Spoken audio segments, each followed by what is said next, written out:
Très, très heureux de me retrouver à Givat Shmuel. La dernière fois, c'était dans un petit truc, enfin un petit, non, pas un petit, un bel appartement. Mais c'était uniquement pour femmes. Aujourd'hui, c'est pour femmes et pour hommes. J'en profite pour remercier également la communauté francophone de Givat Shmuel de l'accueil très chaleureux dont on se souvient encore à Khemdat Darom. Il y a combien? C'était il y a 2 ans. Il y a 2 ans. On avait passé un Shabbat dans votre communauté et vous nous aviez royalement reçu. D'ailleurs, on va refaire ça cette année, c'est sûr. Comme ça, vous êtes prévenus à l'avance. De quoi est-ce qu'on va parler ce soir? La différence entre... on vient de célébrer finalement à Rosh Hashanah l'anniversaire de la création donc, de l'homme. L'homme a été créé à Rosh Hashanah par été. Enfin, c'est des bruits qui disent... D'après Léon dit, l'homme a été créé à Rosh Hashanah. On n'est pas sûr, hein personne n'était présent. Pardon? Jusqu'à preuve du contraire. Jusqu'à preuve du contraire, voilà. Non, même dans le Talmud, on n'est pas sûr. Il y en a qui pensent que c'est plutôt que la création du monde, c'était pas vraiment à Tishri, ce serait peut-être à Nissan. On ne sait pas trop la vérité. Enfin, disons que c'était à Rosh Hashanah, donc, et donc c'est l'occasion pour nous de parler de la création du monde. Voilà. Alors, c'est quoi les différences entre la création divine et la création humaine? Parce que nous aussi, on fait des trucs. On crée aussi des machins. Enfin, nous, quand je dis nous, je veux dire l'homme avec un grand H. Moi, personnellement, j'ai rien créé du tout, mais par exemple, c'est ce genre de choses, vous voyez, où les chaises, les trucs. Nous aussi, on crée. C'est quoi la différence essentielle entre la création divine et la création humaine? En fait, il y en a deux. La grande différence, c'est laquelle? À quoi on reconnaît une créature divine d'une créature humaine? Une création humaine? C'est que les créations de l'homme ne sont pas vraiment des créations. Ce ne sont que des transformations. On ne crée jamais à partir de rien du tout. Dieu, lui, crée à partir de rien. Les rabbins, quand ils veulent faire un petit peu savant, ils disent il crée ex nihilo. C'est toujours mieux de faire en latin. Il crée ex nihilo. En hébreu, on dit yesh, mais aïn. Du quelque chose à partir du wello. Il n'y a rien, tout à coup il y a quelque chose. C'est bien. Parce que nous, jamais on est capable de créer à partir de rien. On crée toujours à partir de quelque chose. On transforme. Même lorsque Moreno Arav, comment il s'appelait lui? Albert Einstein, Zichrono Livracha, il nous a enseigné que de l'énergie on peut faire de la matière, ou de la matière de l'énergie. Ça aussi c'est une transformation. C'est pas une création. On ne peut rien créer. Ça c'est la première différence essentielle. D'ailleurs, le terme pour dire la création divine n'existe que pour Dieu. On dit Bria, Bara. Chez nous, on a d'autres termes. Chez nous, on dit Asiya, etc., tout ce que vous voulez, mais lui, c'est Bria. Et puis, il y a une deuxième différence. Faire attention avec les tapis, parce que j'ai essayé de m'en tenir au pupitre. Alors, la deuxième différence, c'est quand nous, on crée avec nos mains. Bon, d'abord avec la tête pour réfléchir au projet, n'est-ce pas? Mais une fois qu'on a la start-up dans la tête, on crée avec les mains. Tandis que Dieu, lui, quand il crée avec la parole. Comme il est écrit, Vayomer Elohim, Yehi Or, par exemple.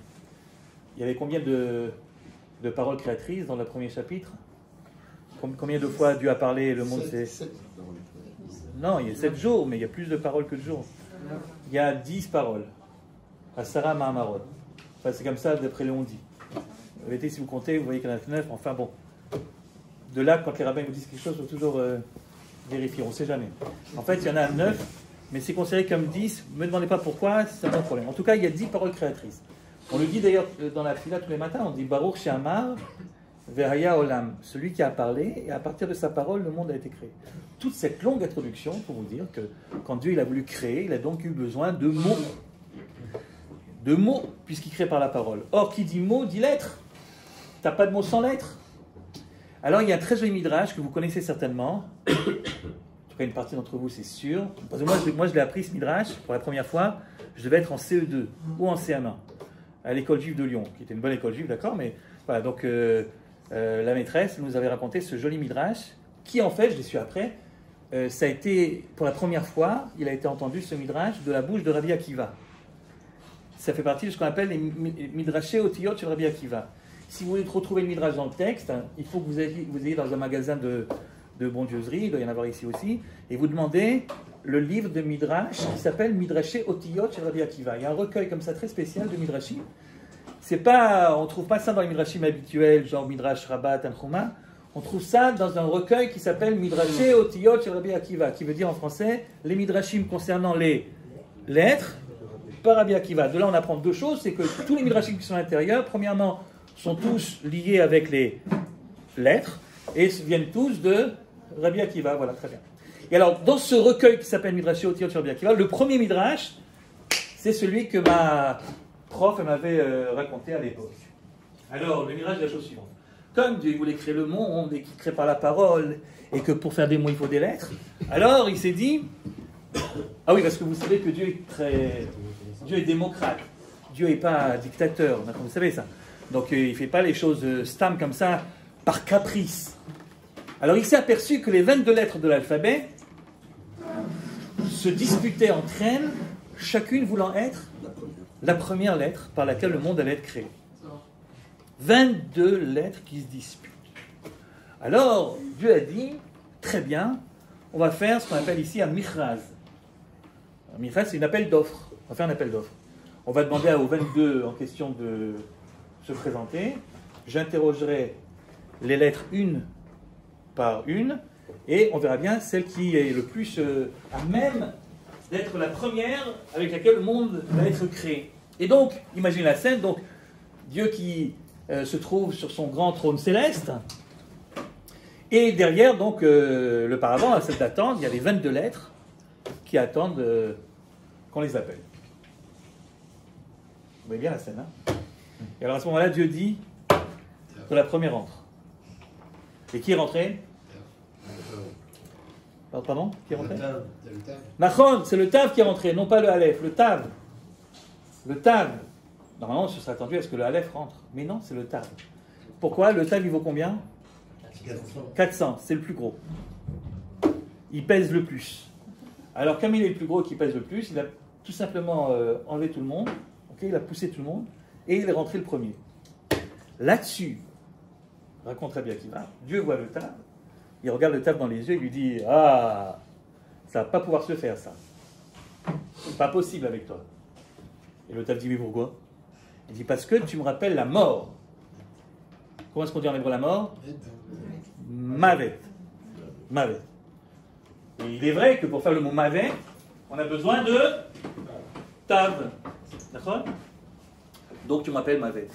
Alors là-dessus, le Tav, au lieu de répondre à ce que vous auriez répondu à sa place, qu'est-ce que vous auriez répondu à sa place? On peut faire émettre aussi. On peut faire aussi émettre, exactement. On peut faire plein de choses sympathiques avec le Tav. On n'est pas obligé de faire la mort. D'abord, il n'est pas le seul, hein. Il y a encore il y a le même Evav, d'abord. Et ensuite, on fait autre chose avec le Tav. Des choses sympathiques. On peut faire Torah, Tshuva, Tfila, Toda, Givat Shmuel. Donc, au lieu de dire tout ça, il aurait pu, au lieu de dire tout ça, le Tav, il se prend donc dans la figure, toi qui es la mort impossible, et bien il baisse la tête tout honteux, et il ressort... Penaud. Exactement. Penaud. C'est le mot. Non, mais j'imagine la scène. Et alors, ressortant penaud, les autres, les copines, elles lui disent comment ça s'est passé. Et le Tav dit oh, m'en parlez pas, c'était horrible. À peine je suis rentré, je suis sorti. Même pas, il m'a laissé le temps de m'exprimer, c'était horrible. Bon. Alors, on attend le deuxième. Qui va être le deuxième? Le Shin. Qu'a dit le Shin? Ben ouais, t'as raison. Le Shin. Puisque le Shin, lui, il pèse combien? Il pèse 300. Ben oui. Donc le Shin, comme il pèse 300, il a poussé toutes les autres et il est rentré. Là-dessus, Dieu regarde le Shin dans les yeux et lui dit « Désolé mon vieux, certainement pas avec toi. Ça ne peut pas se faire avec toi. » Il dit « Mais pourquoi ?» Il dit « Parce que toi, hein, tu me rappelles le Sheker. » Sheker, ça veut dire le mensonge.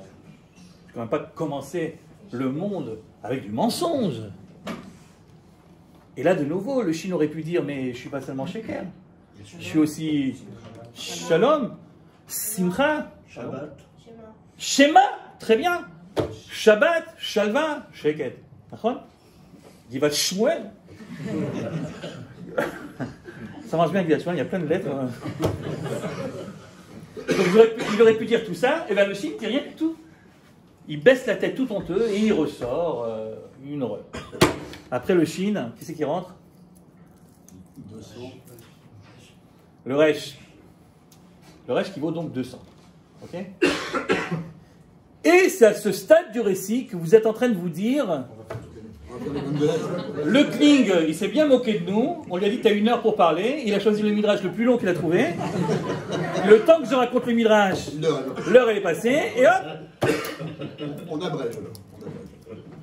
c'est pas gentil de penser comme ça. D'abord, vous ne connaissez pas. Oui, mais enfin, j'ai pensé ce que vous avez pensé. Ne niez pas. Mais Kitsour, bon, la vérité, vous avez raison, c'est un très très long midrash. Puisque en effet, le midrash, Rabbi Akiva, il passe en revue chacune des lettres. Enfin, vous avez compris le principe. Donc, chacune qui vient, elle est virée pour une raison qui sont plutôt une excuse qu'une raison. Ok? Bon, le Resh, puisqu'on l'a cité, évidemment. Pourquoi il a été disqualifié, le Resh? Ouais, Roa, Ra, le mal, etc. etc. C'est bien.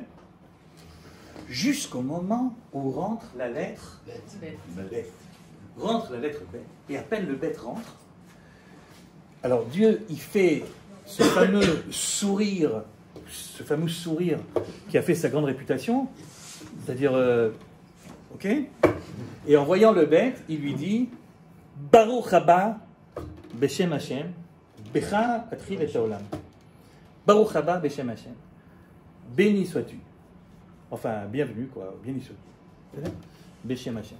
Ça tombe bien parce que bienvenue, en français, ça commence par un B. Ça aurait pu ne pas, mais voilà. Et d'ailleurs, béni sois-tu aussi. Hein? Welcome. Non, welcome, ça marche pas du tout. De là, tu apprends la bouchade de la langue française. En anglais, ça donne rien du tout. Eh oui. Donc, il lui dit Baruch haba beshem Hashem, et il commence donc à créer le monde. Ok? Donc, chez Neymar, comme il écrit, Bereshit bara Elokim et Hashamayim et haaretz. Donc, la Torah commence par le fameux B. Et donc, voilà que Dieu commence à créer, et le premier jour, il crée donc la lumière. Et le deuxième jour,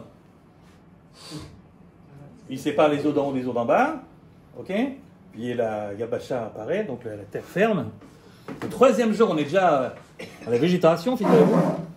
Simchia, Tzomeach. Le quatrième jour, il en est aux luminaires, aux astres, Meorot.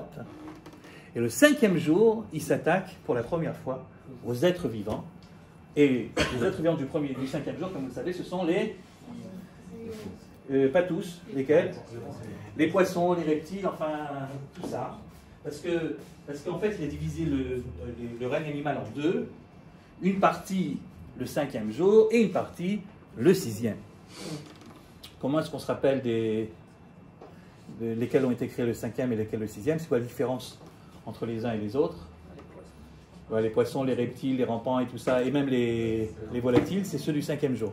En fait, si je me rappelle bien de ce qu'on avait étudié à l'époque, un peu plus tard que le CM2, c'était un peu plus tard à ce moment-là, on appelle ça les ovipares. D'accord? Tandis qu'au sixième jour, il a créé les vivipares. Les mammifères, etc. C'est plus sophistiqué. C'est plus sophistiqué. On va de plus en plus en se sophistiquant. Parce que le cinquième jour, on ne crée que les animaux qui sont capables de produire un potentiel de vie. Un œuf. Tandis que le sixième jour, ils sont capables de produire déjà la vie entière. Donc c'est plus sophistiqué. Donc, on reprend notre histoire. Donc il en est au cinquième jour, il est en train de créer les poissons. Et vous imaginez le balagan qu'il y a là-haut, enfin je veux dire, la hamoula, c'est-à-dire les malachés hacharet qui rentrent et qui sortent, etc. Et Dieu qui crée. Si bien que personne ne s'aperçoit que de l'autre côté, dans la salle d'attente, là, devant le trône céleste, se trouve un petit Aleph qui est là depuis le début et qui n'a pas bougé et qui se met à crier c'est injuste, c'est injuste. Mais personne ne le remarque. Il est tout petit, il voit. Tout petit, il crie, personne n'entend. Jusqu'au moment où il y a un des malachim qui s'aperçoit qu'il y a quelque chose qui se passe là. Alors il regarde en bas, il voit le petit Aleph, il prend le petit Aleph dans les mains et il dit au Aleph, c'est quoi le problème? Et le Aleph dit, mais comme il avait créé depuis le début, il n'avait plus de voix donc. Si Dieu avait décidé de prendre le bête depuis le début, il avait qu'à dire Mais il nous a fait croire que c'était un michraz. Et en fait, c'est un michraz tafour, on appelle ça en Israël. C'est un michraz tafour. C'est un appel d'offres, mais un appel d'offres où tu sais déjà à l'avance qui c'est qui va être élu. Ok? Alors tu fais ton appel d'offres en fonction. Tu dis, je veux un type qui fait 1m83, qui a des lunettes, une barbe, etc. Alors évidemment, le bonhomme, il est choisi tout de suite. Ok? Alors l'Aleph, il dit au malak, il dit, mais enfin, s'il avait voulu choisir le maître, on n'aurait rien dit. Mais il nous fait croire que c'est démocratique, appel d'offres, etc. Et moi, il ne me laisse même pas m'exprimer. Bon, c'est vrai, il paraît que les copines non plus, mais elles, au moins, elles sont rentrées. Elles avaient une chance de dire quelque chose. Mais moi, rien. C'est pas normal. Et le malard dit au Aleph, alors, tu veux qu'on fasse quoi maintenant? Ben, je veux lui parler. Mais c'est pas possible, ça. C'est pas possible. On est en pleine brigade, tu te rends pas compte, là, on est en train de créer les poissons. Demain, on attaque les mammifères. Demain après-midi, c'est l'homme. C'est impossible. Comment ça, c'est impossible? On ne va pas laisser créer un monde à partir d'une injustice. C'est une injustice. Bon, il fait un tel scandale, le Aleph, que finalement, le malach rentre le Aleph devant le Kissé à Kavod. Et Dieu regarde le Aleph et lui dit, c'est quoi le problème? Avec tout le respect que je vous dois, et je vous en dois, on ne peut pas créer un monde à partir d'une injustice. Et là-dessus, Dieu lui dit, c'est une erreur. On s'est trompé. Ça arrive. On s'est trompé, c'est une erreur, je n'aurais pas dû. Alors on fait quoi maintenant? Ah ben écoute, je ne sais pas, parce que recommencer le monde au stade du tohu vavohu, c'est pas possible. Enfin, c'est impossible. Mais alors on fait quoi? Eh bien, lui dit-il, j'ai une compensation à te donner. J'ai une compensation à te donner. La prochaine fois que j'apparaîtrai devant un groupe humain important, donc pas des individus, mais une collectivité humaine, et bien à ce moment-là, j'aurai besoin de toi. Comme il est écrit,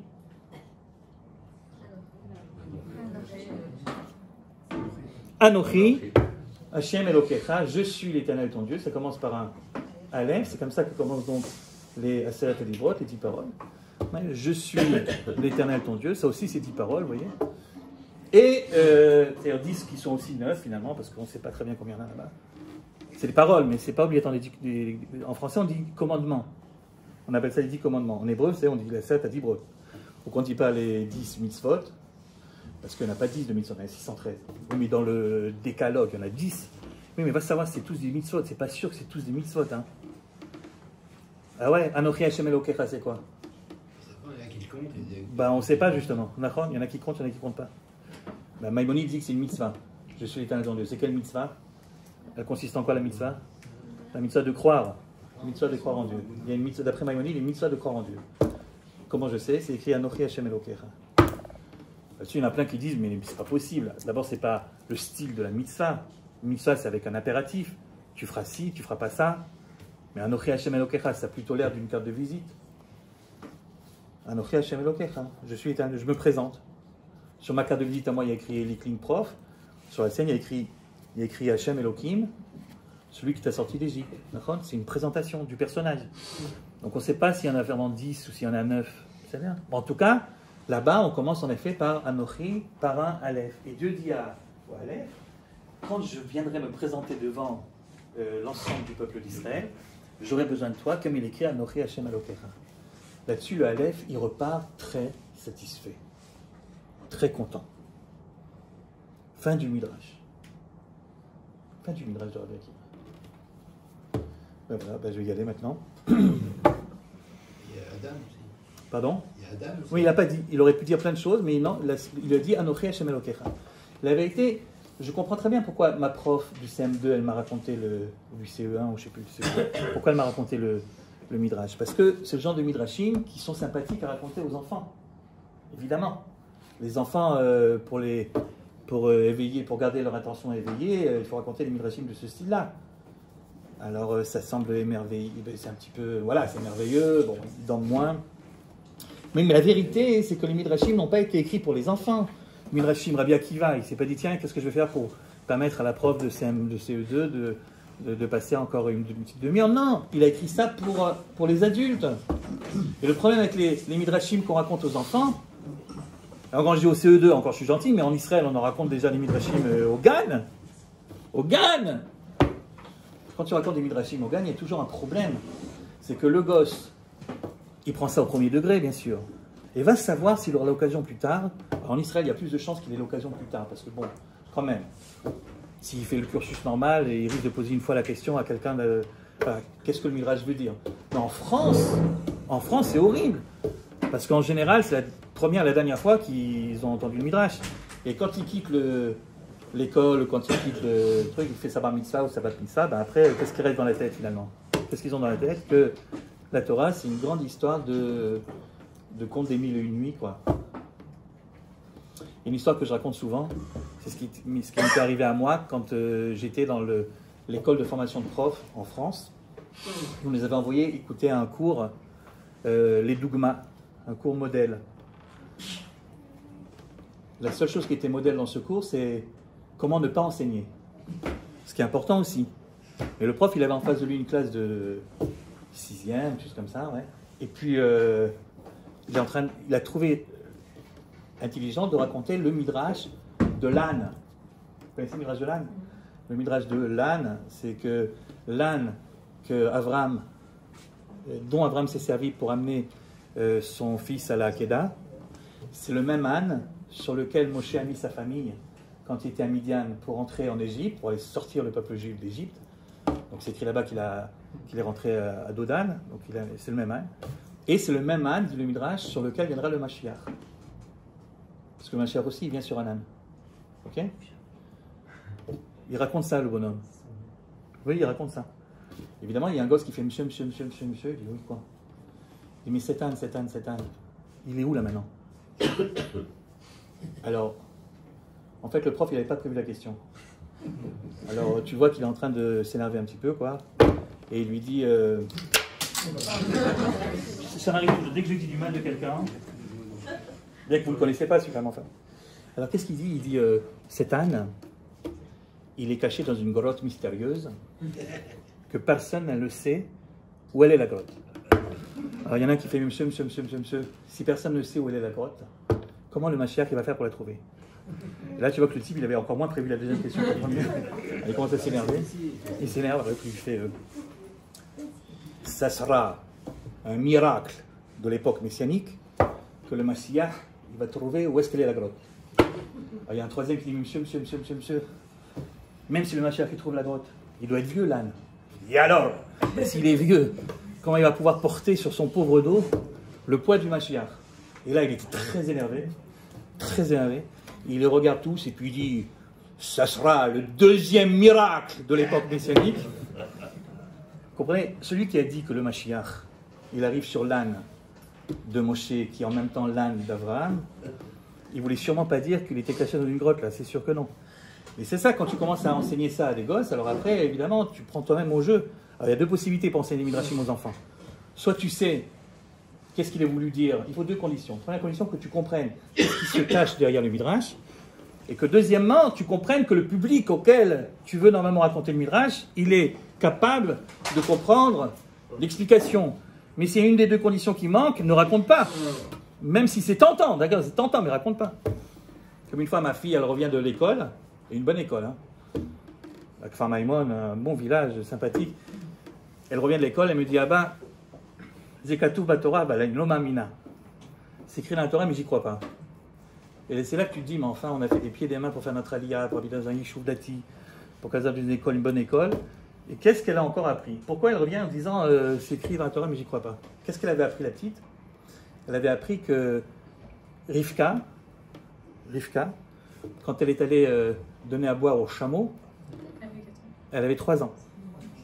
10 chameaux assoiffés, et elle avait 3 ans. Elle savait ce que ça veut dire avoir 3 ans. Elle avait une petite sœur qui avait 3 ans. Elle ne voyait pas du tout la petite sœur. Peut-être qu'elle avait 3 ans, Rivka, j'en sais rien. Rachid pense qu'elle avait 3 ans. Il compte à partir de la naissance, à partir de la Hakeda. Donc, d'abord, tu n'es pas obligé de compter à partir de la Hakeda. Tu peux très bien penser qu'à la Hakeda, on a dit à Abraham qu'il y avait quelqu'un pour son fils, mais qu'elle n'est pas née à ce moment-là. Tu n'es pas obligé de dire ça. Et puis, deuxièmement, mais qu'est-ce que tu as gagné quand tu as raconté ça à une gosse, quoi? Tu as gagné quoi? C'est quoi le but? Vous comprenez? C'est pour ça que je vous dis, moi, ça c'est une grande parenthèse que j'ai fait, j'aurais pas dû le faire parce que ça me pris du temps sur mon truc. Donc les Midrashim, il faut faire attention. Les Midrashim ont été écrits par des adultes pour des adultes. Et la vérité, c'est qu'il y a très peu de grands commentateurs qui se sont penchés sur les Midrashim.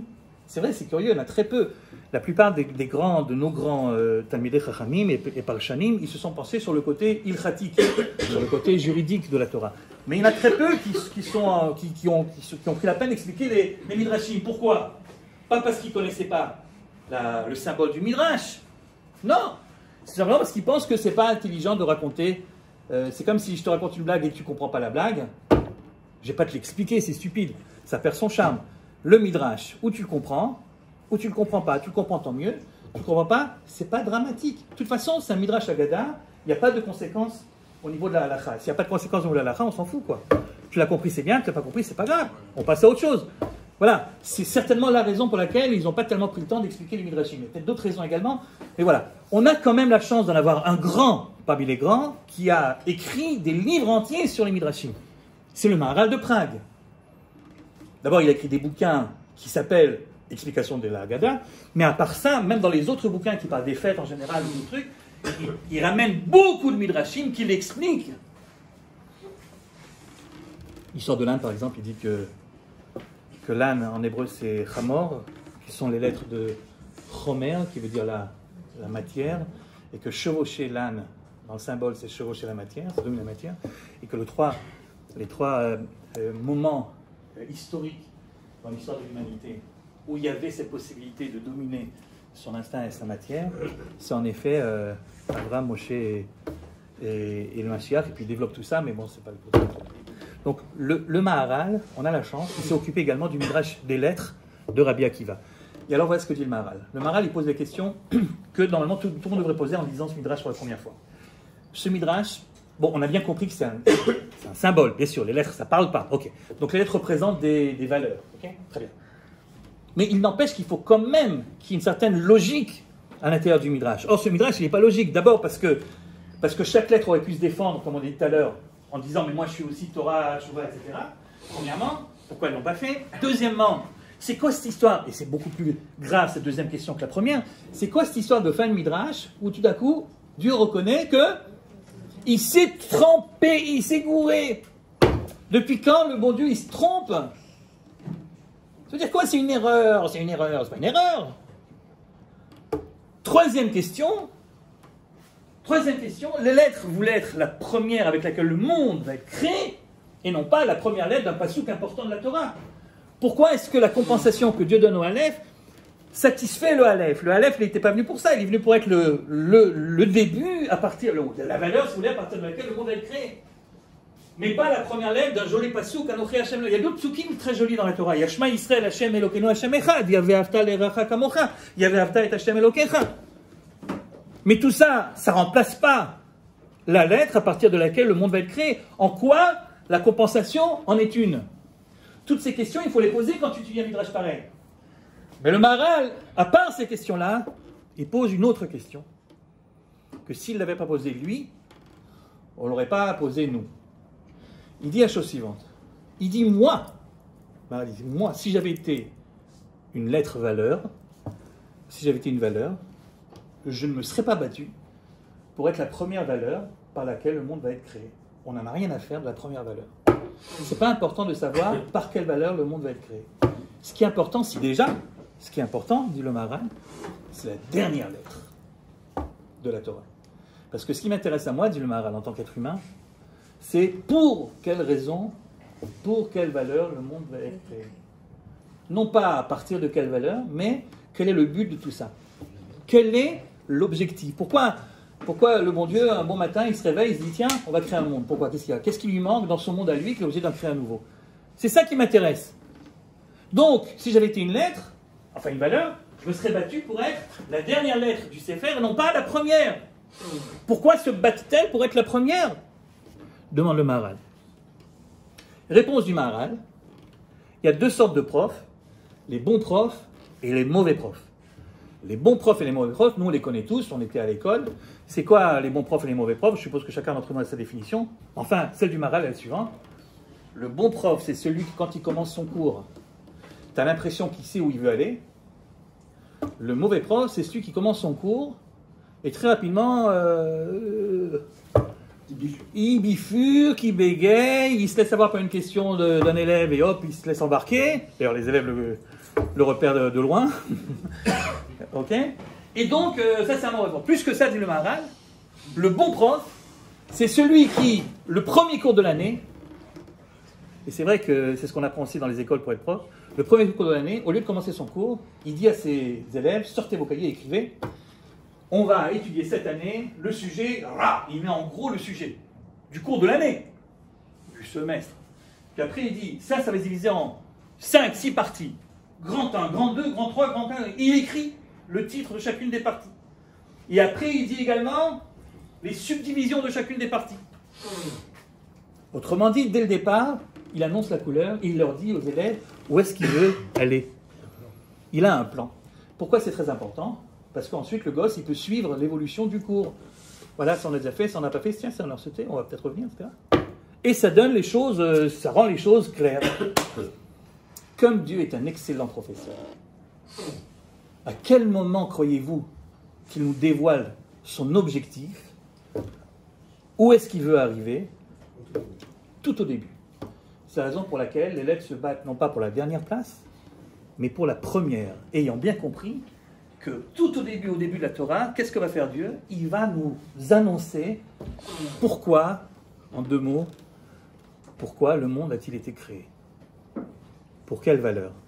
En fait, ce petit midrash qu'on a appris quand on était très très jeune, il touche à la question essentielle, qui est en fait la question qu'on s'est tous posée à un moment, enfin j'espère. Qu'est-ce qu'on fait là? Enfin, qu'est-ce qu'on fait là? Pas qu'est-ce qu'on fait là maintenant, mais à quoi ça sert tout ça? À quoi ça rime tout ça? Comme dit la Mishnah, on est né alors qu'on n'a pas demandé de naître. On va mourir alors que, pour 99% d'entre nous, on n'a pas demandé de mourir.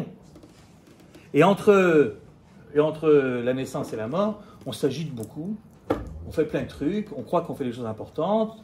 On vient de lire chez les Ashkenazim, ils te lisent le Kohelet en plein Shabbat Rosh Hashanah et Sukkot, au moment de la plus grande joie, et tu lis 12 longs chapitres qui t'expliquent que tout ça, ça ne sert strictement à rien.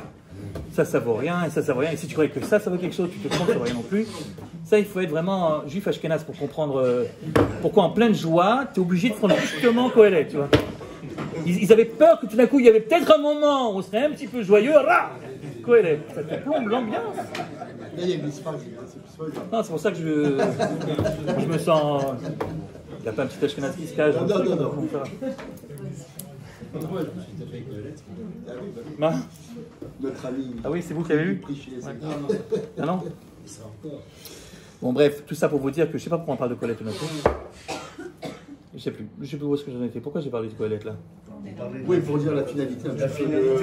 Ah oui, la finalité du monde. À quoi ça sert tout ça? Voilà. À quoi ça sert tout ça? On va tous finir au même endroit. À quoi ça sert tout ça? On s'agite. Pourquoi finalement? Ok? C'est la grande question que tout le monde se pose. Eh bien, figurez-vous que d'après le Maharal, Rabbi Akiva, c'est ça qu'il voulait dire en racontant son petit midrash. Et donc, on va relire le midrash avec les lunettes du Maharal de Prague pour essayer de comprendre de quoi il s'agit. Alors, Dieu dit, je vais vous expliquer pour quelle valeur j'ai créé le monde. Rabbi Akiva aurait pu se contenter de nous dire dès le départ qu'il a choisi le bête. Et de nous donner un indice, quelle est la valeur que le bête représente. Mais il a fait mieux, Rabbi Akiva. Non seulement il nous dit pour quelle valeur le monde a été créé, mais il commence par nous dire pour quelle, au pluriel, valeur au pluriel, le monde n'a pas été créé. Tu aurais pu croire qu'il a été créé pour ça. Non, pour ça. Maintenant, la grande question évidemment, c'est comment est-ce que je sais quelle valeur est représentée par chacune des lettres? Eh bien, Rabbi Akiva te le dit, puisqu'il met dans la bouche de Dieu, dès que la lettre rentre, il met dans la bouche de Dieu, mais toi, je ne peux pas parce que tu es. Parce que tu es, les 3 petits points, ben c'est ça c'est la valeur. Donc dans ce midrash-là, c'est le petit clin d'œil que nous fait Rabbi Akiva pour qu'on comprenne quelque chose, quoi. Qu'est-ce qu'il nous dit Rabbi Akiva? Dans ce midrash-là, sache que le tav représente la mort, le shin représente le sheker, ok? Très possible que dans le midrash suivant, puisque j'ai dit que ça fait partie d'un ensemble de midrashim concernant des lettres, il est très possible que dans le midrash suivant, le même tav représentera un autre symbole. C'est très possible. Mais dans ce midrash-là, tav, c'est la mort. C'est pour ça que ça ne sert à rien de poser la question, mais le table, il aurait pu dire, je suis teshuva, Bien sûr, il aurait pu. Bien sûr, il aurait pu. Mais évidemment qu'il ne fallait pas le faire. Il fallait pas le faire. C'est-à-dire, Rabbi Akiva, s'il avait fait ça, on aurait été complètement avec boule-balé, on n'aurait pas su du tout qu'est-ce que le Midrash veut nous dire. Là, on sait. Le table, c'est-à-dire la mort, rentre devant Dieu et dit à Dieu, quoi? Il dit à Dieu quelque chose de très juste. Pourquoi tu veux créer le monde? Pour moi. Quelle est la différence essentielle entre ton monde à toi, d'avant la création, et le monde que tu vas créer? C'est que dans ton monde à toi, d'avant la création, il y a bien un être de vie, il y a bien un être vivant. Qui? Ben toi, El Hay Vekayam. Peut-être pas une vie biologique, d'accord, mais enfin c'est une existence, c'est un être. Ok? Seulement cet être est éternel. Donc le phénomène de mort, toi tu ne connais pas. Donc, qu'est-ce que tu as décidé un beau jour? De créer un monde qui est fini. Parce que ce qui t'intéresse, c'est de voir ce phénomène qui est inconnu chez toi, le phénomène de la mort. Et lorsque la mort s'adresse comme ça à Dieu, eh bien disons que, comment est-ce qu'on dit en langage du tribunal, elle a un bon case. Elle a raison. Elle a vraiment raison. S'il y a bien une chose qui est commune à nous tous qui sommes assis ici ce soir, je vais juste vous dire ça de nouveau, c'est mon côté Ashkenaz qui reprend le dessus là. S'il y a bien quelque chose qui est commun à nous tous qui sommes ici ce soir, mais pas seulement à nous tous qui sommes ici, et ceux que j'ai vus dans la rue tout à l'heure, la même chose. Et les arbres, pareil. Et les étoiles du ciel, la même chose. Et les papillons aussi. S'il y a une chose qui est commune à nous tous, créatures de Dieu, c'est qu'un jour ou l'autre, on va mourir. C'est même la seule chose pratiquement qui est sûre, quoi. On va tous mourir. Alors il y en a qui ont beaucoup de chance, comme les étoiles, puisqu'elles sont censées vivre quelques millions d'années. Il y en a qui n'ont pas de chance du tout, comme les papillons. Combien ça vit de temps, un papillon? 24 heures. D'accord? Quand j'ai appris ça à l'école, je suis rentré, j'ai pleuré. J'étais un enfant très sensible. Ma mère, elle me dit, mais pourquoi tu pleures? Je dis, parce que la maîtresse, elle m'a dit, le papillon. 24 heures. En plus, le papillon, c'est vrai que c'est joli, il y a plein de couleurs et tout. Alors ma mère, pour me consoler, elle me dit, t'inquiète pas, il y a des vieux papillons, ils vivent 48 heures. Alors, entre le papillon qui meurt tout de suite et l'étoile qui en a pour quelques millions d'années, il y a les hommes, qui sont un petit peu entre les deux là. On leur donne, allez, 120 ans, ok? Ou 100, enfin bon, en gros. Et d'accord. Mais enfin, d'accord, mais on meurt tous, quoi. Non seulement on meurt tous, mais évidemment, si on pense à ça tout le temps, qu'on va tous mourir, on ne fait plus rien dans la vie. Parce que Mashiach vient entre-temps, si Mashiach vient. Ouais, alors... on va quand même mourir. Eh bien, en attendant, on fait quoi? Ah, ça, j'en sais rien, mais d'abord, je ne sais pas exactement. Ça dépend d'après qui. Moi, je pense qu'on mourra quand même. C'est un autre débat, ouais. Je ne vais pas vous embêter, mais je pense qu'on va tous mourir quand même. Enfin bon. Non, mais c'est un avis personnel, je veux dire. C'est un avis ashkenaz, ouais. Non, alors, je vais vous dire. Comment on va tous mourir. Alors, on n'y pense pas trop, et on crée toutes sortes de manganonimes, c'est de mécanismes pour essayer de ne pas trop y penser. Alors, par exemple, on se dit bêtement, ouais, ça va, la mort.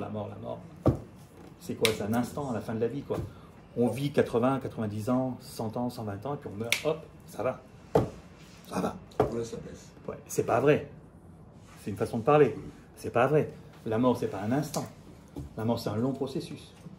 Qui commence quand? À la naissance. À la naissance, on t'a donné 90 ans à vivre, et chaque jour qui passe, tu meurs un peu plus. En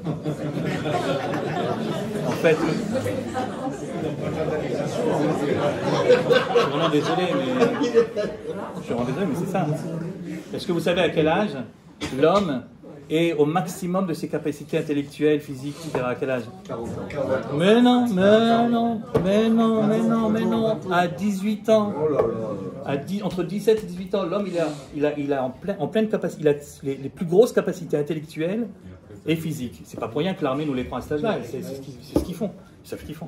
Après, qu'est-ce qui se passe? Après, chaque jour qui passe, on perd des petits neurones qui s'en vont.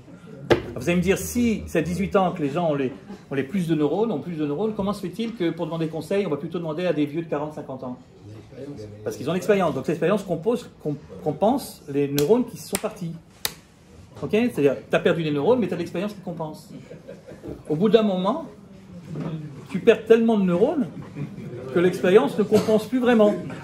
Ce qui fait qu'on continue à les respecter, les anciens. Enfin, on leur demande de moins en moins conseil, quoi. Vous comprenez comment ça marche? C'est un long processus. La mort, c'est un long processus. Quand on se rencontre, on ne devrait pas dire quel âge tu as, on devrait dire combien tu es déjà mort. D'ailleurs, il y avait un village comme ça, juif, en Babylonie. Non mais c'est vrai, c'est la Gemara qui nous raconte un village juif en Babylonie où quand il y a un juif qui rencontre un autre le matin, au lieu de dire Bokatov comment ça va, il lui mettait la main sur l'épaule, il lui disait frère, un jour supplémentaire te rapproche de la mort. Allah Boker, ça il était partant pour. C'est ça qu'on dit que les Ashkenazim descendent des Babyloniens. Enfin bon. Et donc, qu'est-ce qu'elle dit la mort? Elle dit à Dieu, mais alors, si la différence entre ton monde à toi et le monde que tu vas créer, c'est moi, annonce la couleur, commence par le table, que tout le monde sache, Dieu il a créé le monde, pourquoi? Pour la mort. Là-dessus, Dieu lui dit, écoute mon Dieu, t'as raison, mais t'as pas raison. T'as raison qu'évidemment, tu feras partie intégrante du monde que je vais créer. Il faut bien qu'il y ait une différence essentielle entre le créateur et la créature. Si le créateur il est éternel, la créature elle ne l'est pas. Donc je ne peux pas créer le monde sans toi, la mort. D'accord. Mais de là à dire que c'est pour toi que je crée le monde, certainement pas. Tu es indispensable au monde, mais ce n'est pas pour toi que je vais le créer. Donc non. Même chose avec le Shin, qui représente donc le mensonge. Là aussi, qu'est-ce que dit le mensonge à Dieu? Le mensonge dit à Dieu, écoute, soyons francs. C'est très bizarre que le mensonge dit à Dieu, soyons francs. Moi. Le mensonge dit à Dieu, soyons francs. Soyons doux. Quelle est la différence essentielle entre ton monde à toi et le monde que tu vas créer? C'est le mensonge. Dans ton monde à toi, il n'y a pas de mensonge. D'ailleurs, on appelle ça le Olam HaEmet. Voilà, quand quelqu'un s'en va, il retourne là-bas, on dit il est parti au Olam HaEmet. Toi, tu as un monde qui est un monde de Emet, et nous, on est un monde de mensonges. C'est pas un monde, écoutez bien, c'est pas un monde où il y a un petit peu de mensonge et un petit peu de vérité. C'est un monde de mensonges. Le monde dans lequel on vit, c'est un monde qui est entièrement mensonge. Quand je dis ça, je ne suis pas en train de vous dire que... Tu sais, des fois, il y a des scientifiques. Moi, j'ai assisté une fois à ce genre de truc, je n'assisterai plus jamais. Tu sors de là, tu es complètement... Il y a le type, il te dit, c'est un physicien, ou je ne sais pas quoi, il vient te dire, qui vous dit que ce que vous êtes en train de vivre maintenant, ce n'est pas une illusion. Peut-être cette table n'existe pas, peut-être... Là, tu sors de là, tu es complètement... Disons que ce scientifique, il aurait mieux fait de se taire et que tout ça c'est vrai, ok? On est là, on est bien là, c'est pas un rêve, on est tous là. Mais c'est pas ça le problème. Le problème c'est que on ne peut pas vivre dans un monde de vérité. On est obligé de mentir. On est obligé de mentir régulièrement. D'abord, il y a des fois où c'est une mitzvah de mentir, comme vous le savez. Par exemple, pour faire le shalom entre les gens. D'accord? On est obligé de mentir. Pour ne pas manquer de respect envers quelqu'un. Il te pose une question sur lui, tu vas pas lui dire la vérité, hein, tu n'es pas obligé. Les gens ils disent c'est de l'hypocrisie. C'est pas de l'hypocrisie, c'est pas de l'hypocrisie, c'est du savoir-vivre. Tu ne dis pas à quelqu'un ce que tu penses de lui en face, c'est pas comme ça qu'on fait. Mais c'est du mensonge. Bah oui, c'est du mensonge. Du mensonge qui est autorisé et même obligatoire. Alors si tu comptes tous les mensonges obligatoires, les mensonges autorisés, plus les mensonges qui sont ni obligatoires ni autorisés, mais que tu fais quand même, on vit dans un monde de mensonges. Il y a un midrash très joli qui dit que lorsque Dieu voulait créer l'homme, pas le monde, l'homme, il a demandé conseil à ses anges, qui est pour, qui est contre. Il a fait une réunion de tous les anges, qui est pour, qui est contre. Ok? Alors, il y a l'ange de la Tzedaka qui a dit, moi je suis pour. Ah bon, pourquoi tu es pour la création de l'homme? Il dit, parce que au Tzedakot, il est capable de charité. Il y a l'ange préposé au Emet, Malach et Emet, qui a dit, moi je suis contre. Pourquoi? Je suis Kulosh Karim. Il n'est que mensonge. Il n'est que mensonge. Il y a l'ange qui est préposé au Chesed, qui a dit Ani Be'ad, moi je suis pour. Pourquoi? Je suis au Gomel Chassadim. Il est capable de faire de la bonté, l'homme. Et donc je crains rien en tant que préposé au Chesed. Et l'ange du Shalom, il a dit je suis archi contre. Les Kulektata. Il n'est que guerre, il n'est que conflit. Et les autres anges, ben, neutres, ils n'ont rien dit, ni pour ni contre. Bon, alors si le projet de créer l'homme, il y avait 2 pour, 2 contre, comment c'est qu'on est là, il n'y avait pas de majorité? Parce que Dieu aussi l'a voté. Lui, il était pour. Donc ça fait 3 contre 2, et c'est pour ça qu'on est là. Et quand vous réfléchissez sur ce midrash, finalement, pourquoi cette division entre Chesed et Tzedaka d'un côté, et Emet et Shalom de l'autre? On connaît tous les humains non semblables, on sait qu'il y a des gens qui sont très radins, et d'autres qui sont très généreux. des gens qui sont très belliqueux et d'autres qui sont pacifiques, des gens qui sont des hommes de vrai et d'autres qui sont des menteurs éhontés. Mon garagiste, par exemple. Ça va, vous ne le connaissez pas. Mon garagiste, c'est un menteur. Chaque fois que je lui amène la voiture, il me dit à la fin, donc avant de me la rendre, il me dit voilà, ça coûte ta. Je dis pourquoi là? Il dit parce qu'il fallait faire ça, ça, ça, ça, ça et ça et ça. Évidemment, c'est des mots que tu ne comprends pas. Bon, bah, d'accord. Il sait que je sais qu'il ment. Mais je ne peux rien faire. Vous comprenez? C'est un gros menteur. Il ne fait pas seulement ça avec moi, il fait avec les copains aussi. Le ministre des Finances, quand il vous dit qu'il n'y aura pas d'impôt, il ment. C'est vrai. Il sait que le journaliste sait qu'il ment. Tous ces gens-là qui mentent tout le temps, quand ils rentrent à la maison, à votre avis, ils arrivent à dire la vérité à leur femme ou c'est devenu une seconde nature pour eux? Je ne sais pas. En tout cas, on vit dans un monde où il y a du mensonge. Mais on vit aussi dans un monde où il y a des gens qui disent la vérité. Alors pourquoi cette différence entre le chesed et le tzedaka d'un côté et le emet et le shalom de l'autre? C'est parce que le chesed et le tzedaka, ce sont des valeurs qu'on appelle relatives. Et si j'avais un tableau, ben je mettrais une échelle pour représenter le chesed. On est tous sur l'échelle du chesed. Il y en a qui sont très hauts, il y en a qui sont en bas, mais on est tous... Quand j'étais à la yeshiva en Suisse, à Montreux, très bonne yeshiva qui malheureusement n'existe plus. Ça, malheureusement, elle est venue s'installer en Israël, donc tout va bien. Donc quand j'étais à Montreux, à la yeshiva, j'avais dans ma chambre un garçon qui venait de Paris et qui était éclaireur israélite de France. EIF, toujours prêt. Et alors, non seulement toujours prêt, mais à l'époque, je ne sais pas si c'est toujours comme ça aujourd'hui, mais à l'époque, bon, c'est pas qu'au début, il nous faisait le chant du soir, bon, après, on lui a expliqué que... Mais il devait absolument faire la BA. La BA, c'est la bonne action. On lui avait dit aux élèves, il faut faire la BA de la journée. Et alors, il faisait les BA. Et alors, des fois, je l'ai vu se coucher parce qu'il était tard, et puis tout à coup, il dit, ah, j'ai pas fait la BA. Alors, il se lève, il descend dans la rue, il voit une vieille, il la fait traverser la rue même quand elle ne veut pas, histoire de faire la... Lui, au niveau du chesed, il est où? Il est là. Moi, je suis là. Mais ça ne veut pas dire que je ne suis pas dans le chesed. On est tous dans le chesed. Il y en a qui font tout le temps, il y en a qui font moins, etc. Tzedaka, c'est la même chose. Il y en a qui donnent beaucoup, il y en a qui donnent moins. On est tous dans la tzedaka, c'est aussi une échelle. Mais, la vérité, ce n'est pas une échelle, la vérité. C'est une valeur absolue, ce n'est pas une valeur relative. Si maintenant, aujourd'hui, je dis que la vérité, et demain aussi, et après-demain aussi, pas un seul mensonge, mais dans une semaine, je dis un mensonge, vous pouvez tranquillement me traiter de menteur. Parce que la vérité, elle est comme ça faite, qu'elle exige une soumission absolue. Tu dois être tout le temps vrai, sinon tu es menteur. C'est pas comme le chesed, c'est pas une échelle. Et c'est pour ça que l'ange préposé à la vérité, il est contre. Et c'est pour ça que le Shin, il dit à Dieu, mais enfin, tu vas créer un monde de mensonges, oui ou non? Alors dis-le, commence par Shin. Quelle est la réponse de Dieu? La réponse de Dieu au Shin, c'est la même réponse qu'il a fait tout à l'heure au Tav. C'est-à-dire, c'est vrai que le monde que je vais créer, c'est un monde de mensonges. Il faudrait qu'il y ait une différence entre le créateur et la créature. Mais ça ne veut pas dire que c'est pour le mensonge que j'ai créé le monde. Même chose avec la méchanceté, etc. Jusqu'au moment où vient le bête. Et alors là, tenez-vous bien, parce que c'est les dernières minutes. Quand on arrive au bête, on arrive à la solution de la grande question, pour quelle valeur le monde a-t-il été créé? Alors rappelons-nous, quand le bête est rentré, qu'est-ce qu'il a dit le bon Dieu tout de suite? Le premier mot qu'il a dit. Baruch haba. Baruch haba. Autrement dit, le bête représente la beracha. Le monde, d'après le Maharal de Prague, d'après Rabbi Akiva, le monde a été créé pour la beracha. Qu'est-ce que c'est que la bracha? La bracha, on ne sait pas trop ce que c'est, parce que c'est des mots qu'on utilise tellement qu'on ne sait pas trop ce que ça veut dire. Quand vous ne savez pas ce que ça veut dire, un mot, parce qu'on l'utilise trop souvent, le mieux c'est de regarder sa première occurrence dans Chumash. Là où il apparaît la première fois, c'est là qu'il a sa pleine signification. C'est un truc. Alors, où est-ce qu'apparaît le mot bracha la première fois dans Chumash? Pardon? Avram. Avant. Noir. Avant. Adam. Avant. Pardon? Dans Bereshit, il y a dans Bereshit, premier chapitre. Vaïvarech qui? Les animaux? Non. Lesquels? Les poissons. Le 5e jour, la première fois qu'il a créé des animaux vivants. Vaïvarech otam, les morts. Prou urvu. La première fois qu'apparaît le mot bracha, c'est lorsqu'on demande aux poissons de se multiplier. Autrement dit, c'est quoi la bracha? C'est la capacité qu'on a de nous multiplier. De faire plus que ce qu'il y avait au départ. Vous comprenez? Si au départ vous prenez un homme et une femme, et puis tout d'un coup il y a un gosse, et encore un gosse, et encore un gosse, on dit qu'il y a une bracha. Bracha, ça veut dire multiplier les choses qui n'étaient pas avant. C'est vrai? Ok. Bracha, c'est la multiplication.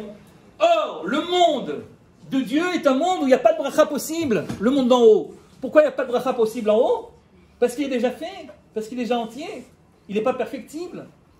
Le monde d'en bas que Dieu va créer, c'est un monde qui est imparfait pour qu'on puisse le rendre parfait. Et donc, il a créé le monde pour la Beracha. Beracha, comme vous le savez, de votre ulpan que vous avez appris il y a déjà 20 ans, les mots en hébreu, ça a 3 lettres dans le shoresh, dans la racine. C'est quoi les 3 lettres de Beracha?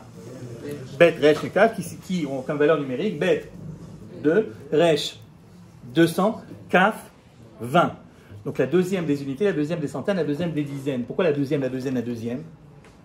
Pourquoi 222? Parce que 1, c'est la position de départ, et 2, ça veut dire que tu as avancé. Beracha, ça veut dire avancer. Le premier gosse que tu as, en hébreu, on appelle ça un bechor. Même lettre, pas le même sens, mais même lettre. D'accord? Bet kafresh. Parce que c'est la première beracha. Ok? J'ai dit ça une fois à un élève, il m'a dit ouais, mais de nos jours, qui c'est qui marche? Tout le monde prend la voiture. Ok, d'accord. La voiture, comment est-ce qu'on dit voiture en hébreu? En vrai hébreu? Rechev, les mêmes lettres. Resh, kaf, bet. C'est ce qui nous permet d'avancer. Comment est-ce qu'on appelle le membre de notre corps qui nous permet, l'articulation qui nous permet d'avancer? BRF. Bracha, Bechor, Rechev, Harkava, tout ça, ça veut dire la même chose. Ça veut dire progresser, avancer. Dieu a créé le monde parce qu'il était intéressé à voir la Beracha. La Beracha, c'est seulement avec le Bet. Parce que le Bet représente la dualité. Et le monde dans lequel nous vivons, le monde de Bereshit, c'est un monde où il y a chaque fois une lutte, une opposition entre deux valeurs. Okay? Vous avez le bien et le mal, vous avez le Kodesh et le Chol, c'est le principe Nekeva et le principe Zachar, mais c'est que cette tension qu'il y a entre les opposés qui peut faire progresser le monde. Imaginez un monde où il n'y a que des hommes et pas de femmes, au bout d'une génération, il n'y a plus rien. Imaginez un monde où il n'y a que des femmes et pas d'hommes, c'est plus joli, d'accord, mais au bout d'une génération, à la fin, il n'y a plus rien non plus. Comment est-ce que le monde peut progresser? Quand il y a le principe mâle et le principe femelle qui se rencontrent, alors à ce moment-là, il peut y avoir une bracha. Si vous prenez un champ magnétique et vous ne mettez que 2 plus, il n'y a pas de champ, c'est statique, c'est pas dynamique. Électrique, c'est pareil, il faut un plus et un moins pour que ça bouge. C'est ça l'idée. L'idée, c'est de créer un monde sous le signe du bête pour qu'il puisse progresser. Asher bara Elohim, l'insot, pour qu'on puisse, ce qu'on appelle les Mekoubalim, ils appellent ça le tikkun olam, pour pouvoir le rendre mieux, le rendre bien. Le but, c'est ça. Et c'est pour ça qu'il commence par le bête. Mais c'est très vrai, ça. Il y a la bracha par les enfants, et la bracha par l'argent, quand vous avez un petit peu d'argent au départ. Et puis après, vous en avez beaucoup, on dit yesh bracha baba itazé. Il y a un bracha dans l'étude. Il y a des gens qui sont des années dans les yeshivot, ou des années dans les universités, ça ne les rend pas plus beruchim à cause de ça. Ils ressortent, c'est les mêmes que quand ils sont rentrés. Quand est-ce qu'il y a bracha dans le limoud? C'est quand, tu ressors différemment. C'est pour ça que quand on étudie à la yeshiva, il y en a un en face de l'autre. Moi je dis ce que je pense, je dis le contraire. Et de notre discussion, on peut arriver à quelque chose de troisième qui nous transcende à tous les deux, et chacun de nous a progressé. C'est la bracha qu'il y a dans le limoud. Donc Dieu, il crée le monde pour la beracha, c'est ça qu'il veut voir. C'est ça qu'il veut voir. Mais c'est tellement vrai que tu ne comprends pas la fin du midrash, le petit aleph là. Évidemment qu'il a tort, le aleph. Il fallait créer le monde pour le bête, alors pourquoi tu veux le créer? Qu'est-ce qu'il dit le aleph à Dieu? Le aleph dit à Dieu, écoute, c'est vrai que si tu ne crées pas un monde de dualité, il n'y a pas de bracha. Mais est-ce que tu es vraiment sûr que chaque fois qu'il y aura une opposition, ça amènera la bracha? Quand il y a le khatan et la kala qui se marient, on leur fait les sheva brachot. Mais on sait très bien que malheureusement, un certain nombre de ces couples-là, finalement, ne vont pas amener de bracha dans le monde, ni en eux-mêmes, mais le contraire. C'est-à-dire, dit le Aleph, c'est pas parce que tu as 2 opposants qu'obligatoirement il y a la bracha qui va venir. Et quelquefois, au lieu de se sentir complémentaires l'un de l'autre, ils peuvent se sentir opposés l'un à l'autre. Et alors ils vont détruire le monde au lieu de construire. Ça vaut pas mieux, dit le Aleph au bon Dieu, ça vaut pas mieux de ne pas créer le monde, de laisser le seul monde existant, ton monde à toi, l'Olam Haemet, qui est uni, qui est unitaire, où il n'y a pas de conflit, où tout est parfait. Tu es sûr que tu veux rentrer dans l'aventure de la création de l'homme, avec tout ce que ça implique comme risque potentiel? Et Dieu répond à Aleph, tu as raison et tu n'as pas raison. Tu as raison, c'est risqué. Mais tu n'as pas raison qu'à cause de ce risque, je ne veux pas, moi, essayer cette chance extraordinaire, cette opportunité de voir la Beracha. C'est tellement important pour moi de voir la Beracha que je crée le monde, je ne change pas d'avis. Dans le Midrash, c'est quand il dit « je ne vais pas quand même revenir à Tohu Vavohu, je ne vais pas quand même revenir ». Le monde a été créé parce que j'ai décidé qu'il devait être créé, ok? Parce que je suis intéressé par la Beracha. Mais tu n'as pas tort. C'est vrai que c'est dangereux. Alors, eh bien alors, je vais essayer de limiter les dégâts. Et un jour, j'aurai besoin de toi. C'est comme quand vous achetez un puzzle à votre enfant, c'est-à-dire. Alors évidemment que lorsqu'il essaie de recomposer l'image, il risque de se tromper, de mettre deux pièces qui ne sont pas l'une pour l'autre. Okay, il risque de tout casser. Mais j'ai jamais vu des parents à cause de ça qui prennent le jeu et disent oh, tu sais quoi, laisse tomber, hop, je t'achète la photo. Non, ils savent très bien que c'est que comme ça que le type il est mitbaref, qu'il arrive à progresser, ma femme. Mais qu'est-ce qu'on fait pour éviter qu'il le casse dès les 5 premières minutes du jeu? On lui dit regarde, je vais t'aider. Tu vois l'image? Cherche pas trop loin, elle est sur le carton. Tu vois l'image? Inspire-toi de l'image et essaie de refaire le truc. Alors d'un côté, on n'a pas renoncé à la bracha, de l'autre côté, on a diminué les risques. C'est quoi Anochi Hashem Elokecha? C'est quoi la Seret Divrot? C'est quoi finalement la Torah elle-même? C'est le mode d'emploi que Dieu donne à l'homme pour essayer qu'il s'en inspire afin que le monde arrive à son terme qui est le terme de la bracha et non pas le contraire de la beracha. Et c'est la raison pour laquelle il dit à Aleph, j'aurai besoin de toi bientôt pour montrer qu'est-ce que c'est, comment est-ce qu'on peut y arriver, comment est-ce que les opposants qui sont finalement les partis avec lesquels je crée le monde vont finalement se rencontrer, trouver la complémentarité l'un par rapport à l'autre et vont amener le monde vers un tikkun olam. Et c'est ce que Rabbi Akiva nous souhaite bien sûr. Et c'est ce qu'on se souhaite également à chaque début d'année. Tichle Shana Vekilotea, Tachel Shana Obiakotea, que l'année qui vient, Tafshin P, soit une année de Beracha. Qu'à la fin de l'année Tafshin P, quand on se retournera en arrière pour voir un petit peu qu'est-ce qui s'est passé cette année-là, on est tous, chacun d'entre nous, et le peuple juif en général, et le monde aussi, l'impression qu'on a un petit peu progressé, et que Yitbarachnu, et que c'était une année de Beracha, c'est tout ce que je nous souhaite pour cette année Tafshin P. C'était trop court. C'était trop court.